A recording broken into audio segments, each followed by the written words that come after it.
In tonight's news edition, His Majesty the King and the Saudi monarch hold talks on cementing ties and fighting terrorism and extremism.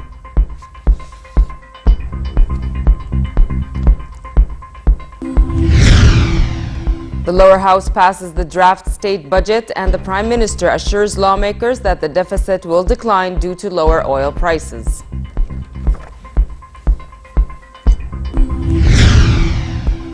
And the U.S. National Security Advisor says the Israeli Prime Minister's speech to Congress next week injects a destructive partisanship into U.S.-Israeli ties.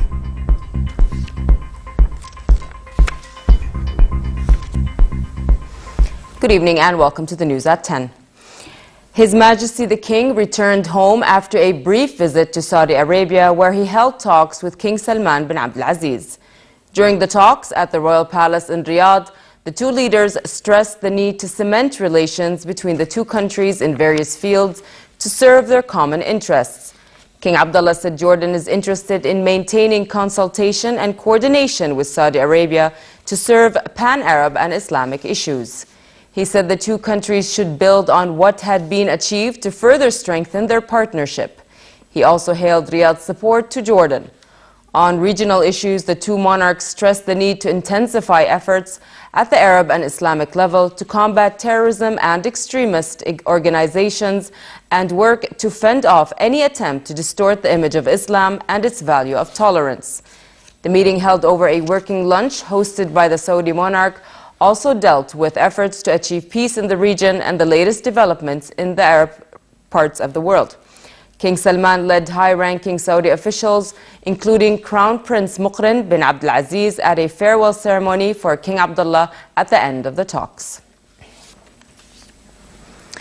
The lower house has voted by a large majority to pass this year's draft state budget after a lengthy debate. This year's 8.09 billion dinar budget features a slight expansion of 3.2% in spending and an estimated deficit of 688 million dinars. Lawmakers who addressed the session over 4 days of the deliberations assailed the government, blaming its policies for a slowdown in the economy. Deputies pressed the government to address major woes, including soaring prices, unemployment, and poverty. Others demanded better services and launching job-generating projects in their constituencies. MPs also called for supporting the armed forces and security agencies that defend the country and its borders. In his reply to the House, Prime Minister Abdullah said that the kingdom's soaring energy bill was behind the rise in foreign debt. He assured that the budget deficit will go down by 600 million dinars, pending fluctuating global oil prices. He also said the government will review investment legislation in the port city of Aqaba and pledged that the bread prices will not be raised. We have not increased, even by 1 dinar, either current or capital expenditures. For the first time in 2 consecutive years, there were no annexes to the budget. This is the first time in the kingdom's history. We have heeded the budget regulations, observed it, and carried it out, and we had not hidden any deficit whatsoever. We were asked about Aqaba. Investment legislation for Aqaba should be reconsidered in the light of the experiment there. We will consider that and review the Aqaba investment issue. I am optimistic that Aqaba will be back on track and that the vision of His Majesty the King will succeed again this time. The issue of the flour subsidy was also raised. Let me declare clearly and simply, it is not possible in any way or form that we raise the price of bread for the citizens. Let's put that matter behind us and come together to agree on a method to secure this subsidy, which amounts to 240 million dinars from non-Jordanians. Border guards killed a man and seriously wounded another early today as they tried to infiltrate the frontier and cross into the kingdom from Syria. The Armed Forces General Command Headquarters said guards opened fire after the 2 men ignored warning shots. The wounded was evacuated to a field hospital. Syrian President Bashar al-Assad met with French parliamentarians, the first such meeting since France closed its embassy in Damascus in 2012. The delegation was led by Gerard Bapt of France's ruling Socialist Party and includes officials from the lower house and the upper houses of parliament. Syria's state news agency said the meeting had focused on challenges facing Arab and European regions, especially with regard to terrorism. A French diplomatic source said the visit was considered a private one and that the foreign ministry had not been consulted. The trip by the French lawmakers comes at a time when many European diplomats are saying privately it is time for communication with Damascus after a 4-year revolt failed to overthrow the Syrian leader. Meanwhile, fighting continued in several regions across Syria. Syrian rebels shelled government targets as civil defense forces put out a laboratory fire said to be caused by government forces shelling in northwest Aleppo. Also in Aleppo, the Free Syrian Army's 16th Division targeted government vehicles in the Khalidiyya district. Fighting was also reported between rebel fighters and government forces near the town of Busra in the southern province of Dir'a. Fighters of Ahrar al-Sham group also attacked government forces in the town of Kifraya in Idlib province. Combat also raged in northeastern town of Hasaka, where Kurdish fighters are battling Daesh terrorists. Over 130 Daesh militants have been killed since Saturday in Hasaka in fighting with Kurdish militia backed by US-led coalition airstrikes. British Prime Minister David Cameron said there were lessons to learn after 3 London schoolgirls traveled to Turkey, potentially with a view to join Daesh in Syria. The 3 girls flew from Istanbul from London on February 17th, and British police believe they have now crossed into Syria. During the Prime Minister's questions at the House of Commons, Cameron responded to a query about an inquiry into the events. Turkey's Deputy Prime Minister said earlier Britain had taken 3 days to pass on details about the missing girls, saying the British would be blamed if they were not found. But a London police spokesman said officers had contacted the Turkish embassy in London on February 18th, the day right after their flight. What I've done is asked the Home Secretary to look urgently with the Transport Secretary at all the protocols we have in place about young people and travelling and what airlines do and what we can do.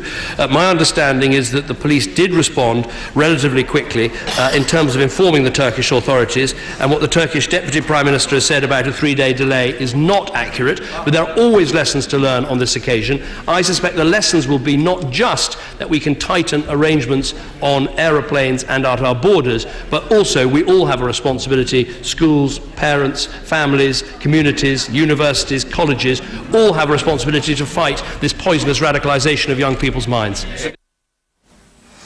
Israeli Prime Minister Benjamin Netanyahu rebuffed criticism in Washington of his plans to speak in Congress. The right-wing Israeli leader accused world powers of forsaking a pledge to prevent Tehran from acquiring nuclear weapons. Earlier, President Barack Obama's National Security Advisor Susan Rice said Netanyahu's speech to Congress next week injects what she described a destructive partisanship into U.S.-Israeli ties. The planned speech is deepening tension between Israel and its closest ally and has divided Washington, Israelis, and American Jews. Rice's remarks to the PBS television program Charlie Rose were some of the most critical to date. The relationship between Israel as a country and the United States as a country has always been bipartisan. And we've been fortunate that politics have not been injected into that relationship. What has happened over the last several weeks, by virtue of the invitation that was issued by the Speaker and the acceptance of it by Prime Minister Netanyahu on 2 weeks in advance of his election, is that on both sides there has now been injected a degree of partisanship, which is not only unfortunate, I think it's destructive of the fabric of the relationship. Israeli leaders have traded blows over the status of occupied East Jerusalem ahead of next month's elections. While not being a focal point of the campaigning of each party, the issue of Jerusalem has always been on the agenda of the Palestinian-Israeli conflict, both diplomatically and on the ground. Jerusalem has been a flashpoint city in the Palestinian-Israeli conflict. This report has more. If there's a low-level war underway in occupied East Jerusalem, its driving force has become the ancient compound that houses Al-Aqsa Mosque and the 7th century Dome of the Rock. Those sites are located on a religious plaza known as the Haram al-Sharif, or Noble Sanctuary, Islam's third holiest site. Since Israel occupied East Jerusalem in the 1967 war and annexed it in a move not recognized internationally, Jews have been forbidden to pray at the Haram al-Sharif. But Jewish extremists and pro-settler activists have been repeatedly visiting the site in a provocation that sometimes touched off violence. Visiting the Western Wall well ahead of the March 17 Israeli polls, Tzipi Livni, who is challenging Netanyahu on a joint election ticket with opposition leader Isaac Herzog, emphasized their Zionist Union Party's stance on occupied Jerusalem.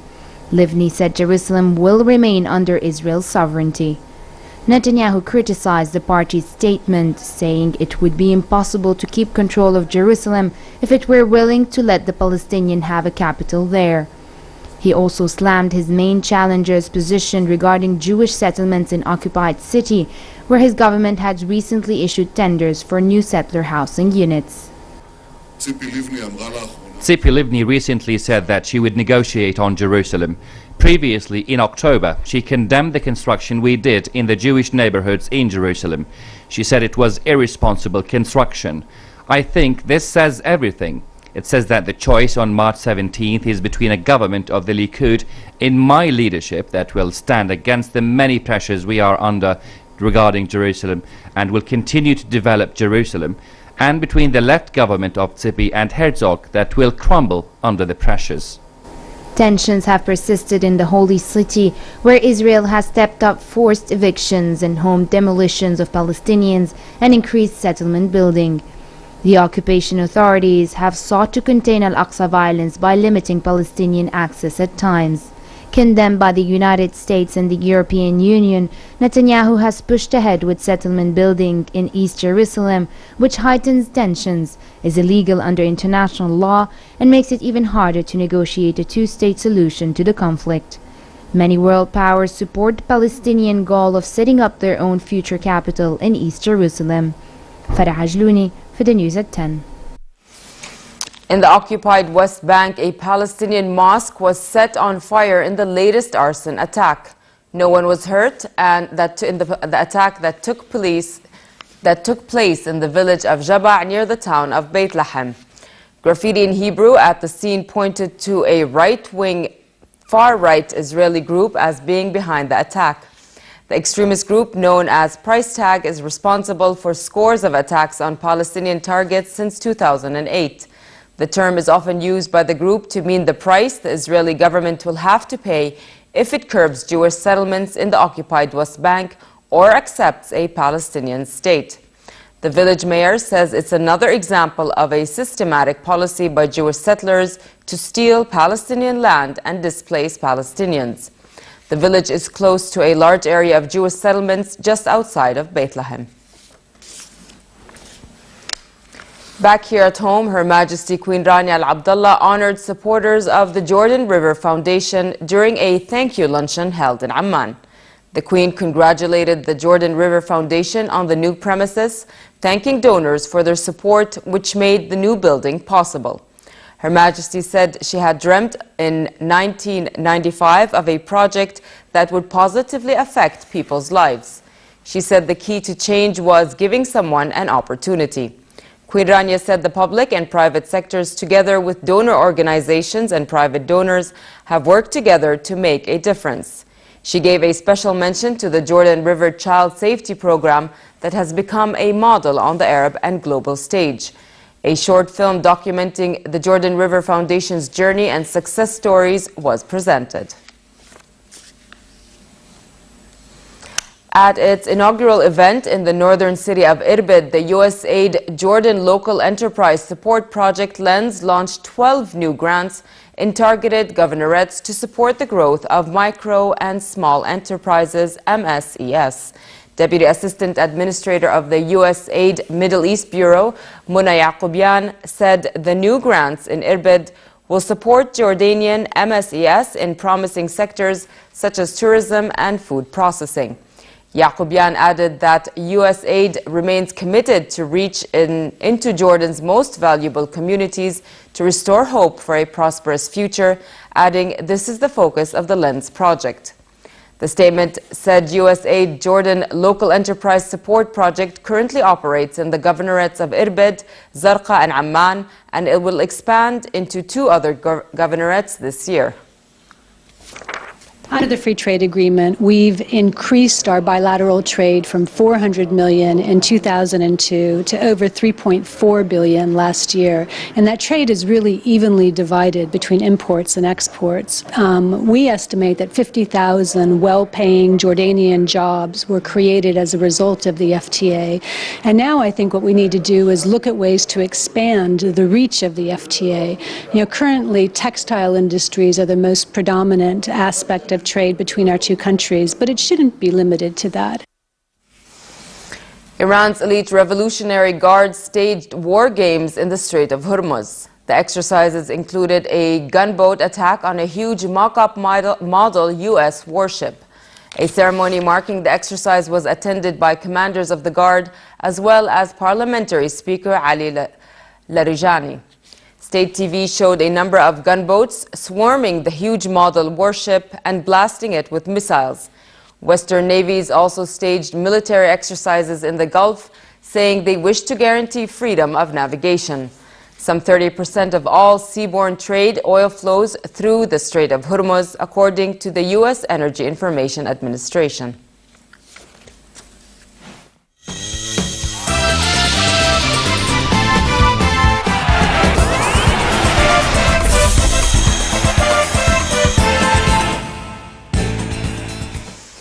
Andy Murray and Thomas Berdych move into the Dubai Championship quarterfinals with victories. Britain's number 3 seed Murray needed just 57 minutes to beat Portugal's João Sousa 6-love, 6-2 to set up a meeting with Croatia's Borna Koric.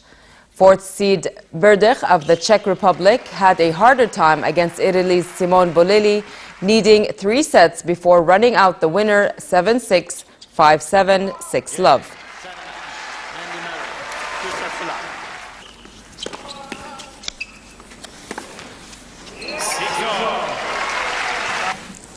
We stay with tennis, but the Mexican Open. Japan's Kei Nishikori and David Ferrer of Spain advanced to the second round of the tournament.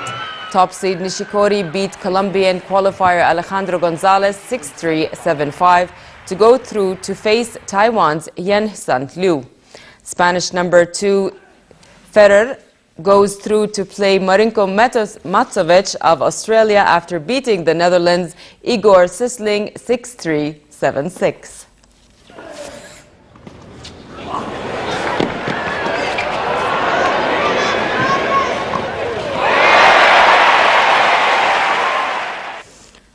And finally, cold tonight in most regions with northeasterly winds. Tomorrow, a slight rise in temperatures expected, but it will remain relatively cool, especially in the hilly areas. Winds will be southeasterly moderate to brisk.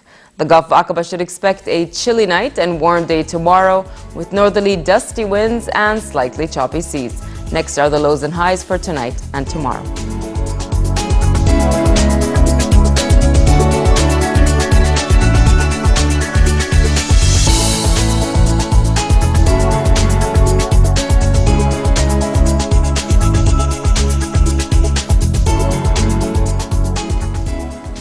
To end the news, here's a reminder of our top stories.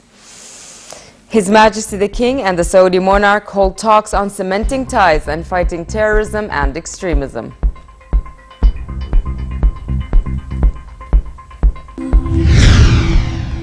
The lower house passes the draft state budget, and the Prime Minister assures lawmakers that the deficit will decline due to lower oil prices.